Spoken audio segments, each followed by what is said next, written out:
ফুলকি বেরিয়ে আয়, জামাই এসেছে। শাশুড়ি শাশুড়ি শাশুড়ি শাশুড়িকে জাপটাতে নেই, পা ছুঁয়ে প্রণাম করতে হয়। শাশুড়ি মা পাছুয়ে প্রণাম পাছুয়ে।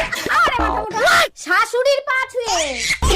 ও বউ, তোমার পেটটা তো ফুলে গেছে কেন? পুকুরে পড়ে জল খেয়েছো? শুয়ে পড়ো, পেট চেপে জল বার করে দিচ্ছি। ধ্যাৎ বোকা, আমার পেটে তো তোমার বাচ্চা। বাচ্চা পেটে ঢুকলো কি করে? ও মা, এ কি ছেলে দেখে বিয়ে দিয়েছো? নিজের বাচ্চার খবর জানে না, লোকে তো আমাকে বদনাম দেবে। জামাই বাবা, মাত্র কদিন মাসির বাড়ি গিয়ে সব ভুলে গেলে। শাশুড়ি মা, তোমার পেট ফোলে না কেন? তোমার শ্বশুর তো মারা গেছে বাবা। শাশুড়ি মা, তোমার একটাও বাচ্চা হয়নি?